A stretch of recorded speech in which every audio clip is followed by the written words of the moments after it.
And if you ain't got more heart than me, if you ain't been working harder than me, if you ain't sacrificed more than me, I'm gonna destroy you. And I'm not retreating. I'm not running. Happiness comes from progress. Unhappiness comes from regress. And I have learned this, that the time between the tides of your life, the falling tide of your life looks like you're losing everything. Get your line in the water, because that's the most fertile period of your life. You must try new things. You must be fully alive. You must try everything you possibly can to wake up each day and to live that day full of possibility. Not to nurse your wounds, not to waste your time, not to try to do things that you used to do. To be fully alive is to be alive to the new set of experiences that's coming across the transom. That's super important, because during this time of liminality, you need to understand your own values, what you value, what you think is proper and correct and moral. And if you know what that is and can articulate it and live according to that, you will be happy. I think we're an evolved enough species to say, no, there is a right and a wrong. There's a better path and a not so good path. There is a transcendent self, at least, to chase, a better self, a projection. I think it's fair to project and believe in a delayed gratification that, no, I want my life to have some escalation. Yeah, I know it's going to have its downs and ups, but I want to have at the end, at least to have a small ramp. Or what the hell are we doing here? Or what is evolution? We have to start admitting more, not judging, admitting. Let's get rid of the lies. Process of elimination first. Before we get on with playing offense, let's admit the lies that we tell ourselves. Let's admit the lies that we believe that the world tells us. Let's admit the ones that we keep under our vest for our own convenience, because they kind of been getting away with them, and they kind of been, let's just admit that. Don't judge it. I'm not saying so I can lay the hammer on you and go, you see, you son of, I'm not saying that, and I'm not, and I don't think any of us should be doing that to ourselves right now. So there's a bit of amnesty, and just admit it. Don't judge. Let's admit the lies that we tell, we believe, and the Kool-Aid we know we're drinking, the candy we know we're eating, but we like to call it broccoli because, hey, it gives us some identity and some sense of purpose. Let's clean the slate there first. And then I think we need to define what we want more of. The world tells us every day it's more is quantifiable only. There's a lane, there's 360 degrees. That lane that is vertical is packed with traffic. Everybody wants on that lane. We're being told retail, therapy, success, more money. It's the only way to win this life. Got no problem with any of that. But there's 359 other lanes in the degrees of 360 that have a lot less traffic on them, that also have a lot more qualitative value to them. So where can we scale wider? Where can roots go deeper? What define what we want more of? Yeah, we all need to pay our rent. Sometimes just making a damn decision and committing to it is the best choice. Not moving, that indecisiveness between two things, that limbo, you can walk that freaking tightrope forever. And you think it's going to last a week, and then it's a month and a year and a fucking decade. And then you're looking up and you're going 15 years later going, I haven't moved. Most things that I went after, that headline I chased, that decision I ranked, that risk I took, when I got there, the headline was not the same. Or I took a feeder on the road, but just the movement to make the choice, to jump and not fall, to affirmatively take it, just gets things in motion again. Without dreams, we all will die. You've got to dream. Don't lose your dreams. For yourself, for your future, for your family, the dreams of love and enterprise and travel and doing things, becoming something unique on your journey here. Don't lose your dreams. Do some dreaming. That's long-range goals. You got to have those. If you don't get busy and work on it, sure enough, the time will pass. And sure enough, 5 years from now, you'll wind up where you don't want to be, wearing what you don't want to wear, driving what you don't want to drive, being what you don't want to be. Now's the time to fix it. Promise yourself you will never give up. Don't just be listeners, be doers. The world admires the doers. Whatever it takes to get you to try harder, read more, set your goals, and go for it. The minute you were born, it got risky. If you think trying is risky, wait till they hand you the bill for not trying. If you think investing is risky, wait till you get the tab for not investing. See, it's all risky. Getting married is risky. Having children is risky. Going into business is risky. Investing your money is risky. It's all risky. I'll tell you how risky life is. You're not going to get out alive.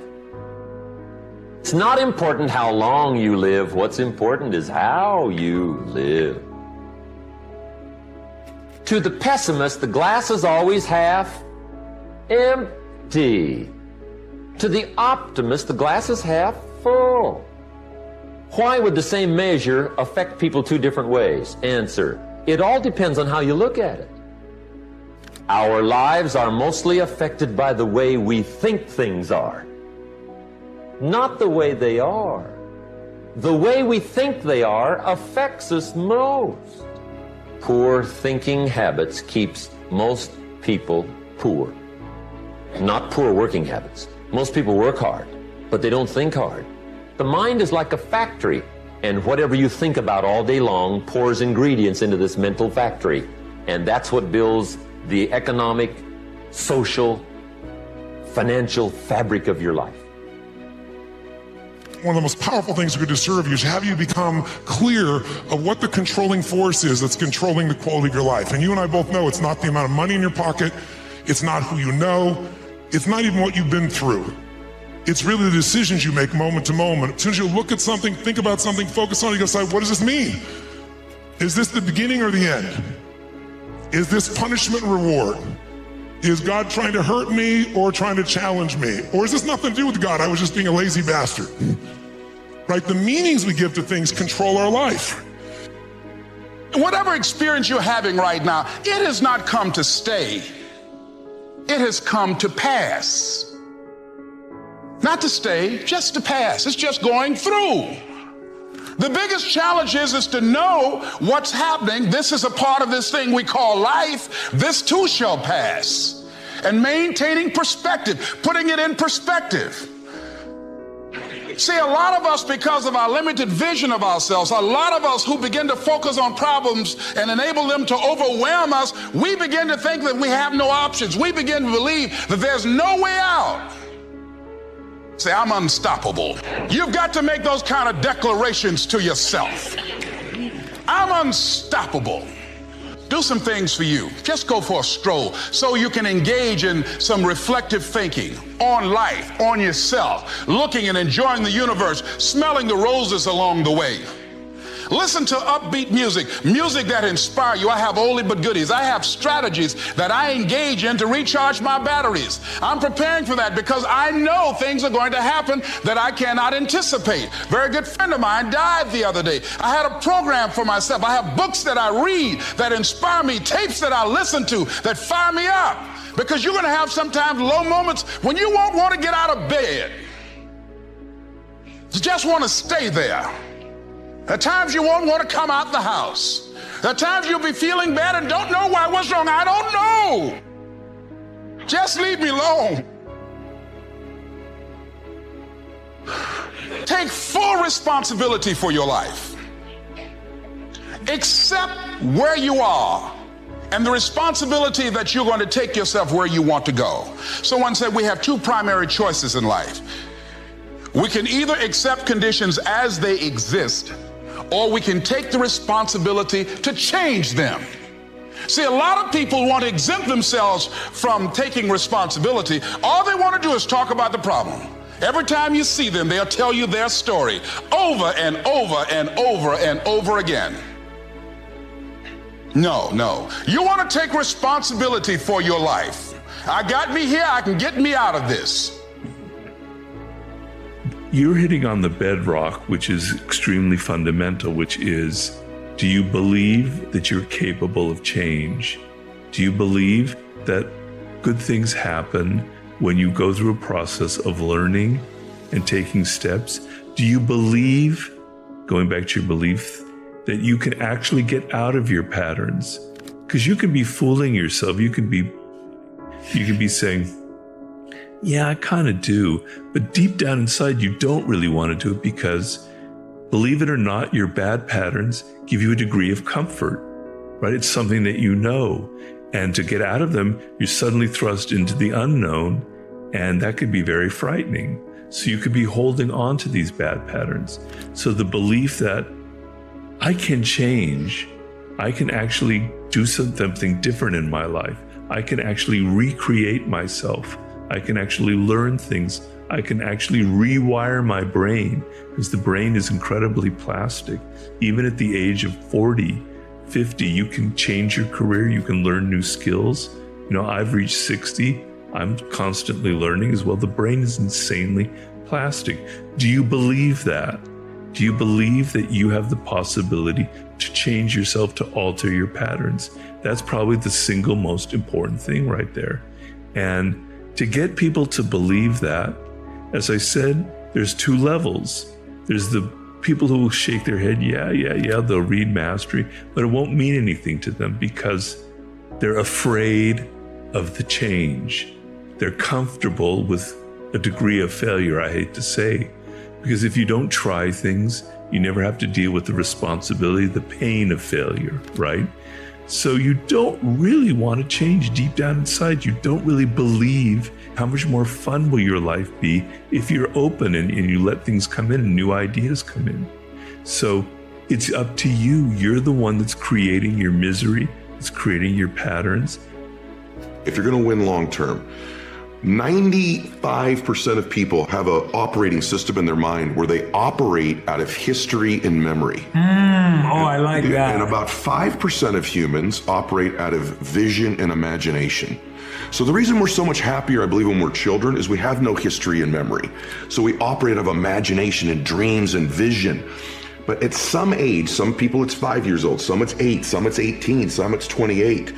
They create a history. And that history then becomes the operating system. So even if they take on a new behavior or tactic, they're operating out of a pattern of thought and belief that's historic and memory-based. And so the number one thing I would say is begin to operate out of your imagination again, out of your vision again. Create from that place. If you create from that place, now you're not tied to the result in that moment. You're giving yourself space to imagine and create something new in your life. Create a new future. Don't move away from the past. Create a brilliant, imaginative, curious, vibrant vision for your life. Do you only understand the power of one day when you're threatened with never having another one? I'll do anything for one more day. Get to be with you one more time.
The problem with humanity is just this, that for every other creature, nature has drawn two lines. Within these two lines, they live and die. So their idea of full-fledged is hitting the ceiling of their life. But if a human being hits a ceiling, he gets frustrated and miserable because nature, this process of evolution has delivered to us to a place where there is only the bottom line, there is no top line, though some human beings are trying to breach the bottom line and go below. Nature determined a certain compulsive, instinctive ways of functioning. Once you become human, these lines have been removed. You can act consciously. That means What you call as human potential is not of any kind of measurable limit. It can go as far as you desire or as far as you have the courage to walk. So when we say human potential, unleashing human potential, it is not about reaching the peak, it is a trajectory. Because what our life is a combination of a certain amount of time and energy. Time is rolling away for all of us at the same pace. If you sit, it rolls away, if you sleep, it rolls away, if you do something, it goes away, if you don't do anything, it goes away. You're happy or miserable, it goes away. Time is running out for all of us. So it's only the energy that you can do different things with. If you bring your energies to a certain level of intensity and possibility, what somebody does in 10 years, you may do it in 1 year. This means if you live here for 100 years, it feels like in people's impact that you've created, it feels like you lived here for 1,000.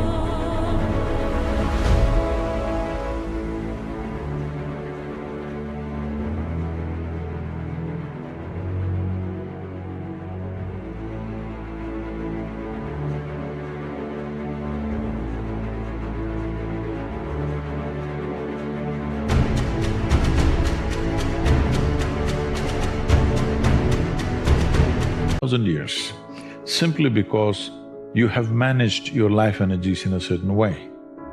You can decide that I'm going to live each day as if it were my last. You have the power to make that decision. You can decide, I'm going to work on myself and develop myself. I'm going to empower me. And all of these things that are happening to me right now, they're just temporary inconveniences. They're not stronger than I am.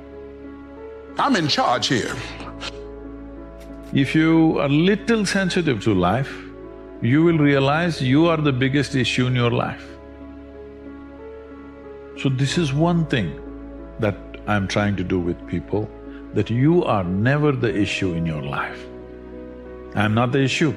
My thought, my emotion, my body is never the issue. My thought, my emotion, my energy and my body are my instruments of function.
They are not impediments in my life, but I would say for 90% of the human beings, their own body, then the compulsions of the body, the compulsions of their thought, the compulsions of their emotions are ruling them most of the time.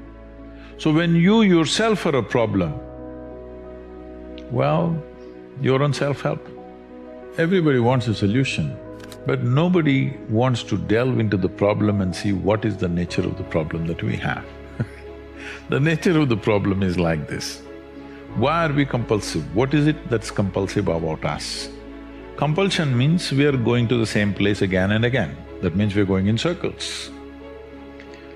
The nature of physical existence in the universe is such, whether you take an atom, an individual atom, or the cosmic space, everything that's physical is always in cyclical movement.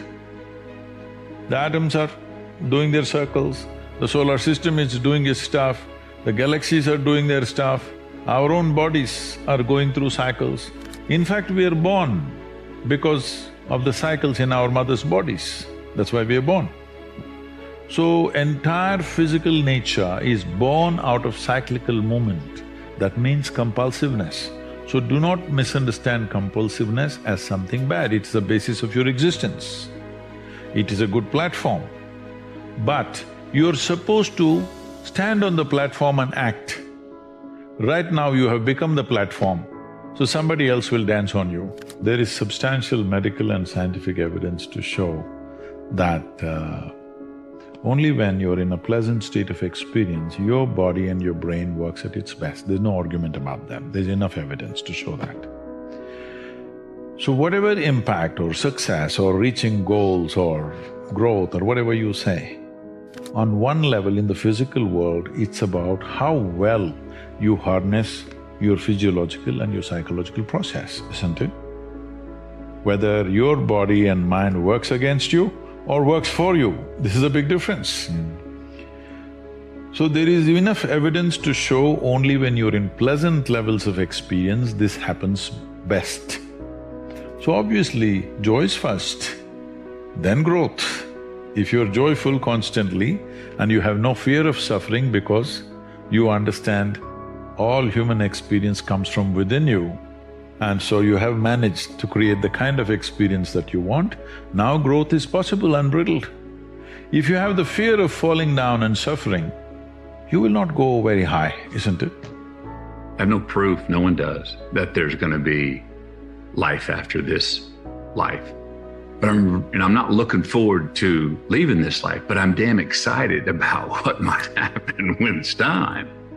It humbles me in a way that it gives me great confidence, where it didn't used to. It used to humble me in a way that maybe I felt more lowly, or my head would bow down and my shoulders would slump. I believe it helps me try to the ought, to aspire to more what I ought to be more daily, and be on that grind, or when it's easy to enjoy that downhill and go, yes, it doesn't have to be, or you don't have to break a sweat all the time. It can be easy to see the beauty and to get a reciprocal reaction from the world. When the world's in reverb and is giving back what I'm giving out, that's when I feel most. When I'm not objectifying the world either, or people, is when I feel like I'm living closer to God's likeness. I'm chasing an immortal finish line with no proof that there is an immortal finish line.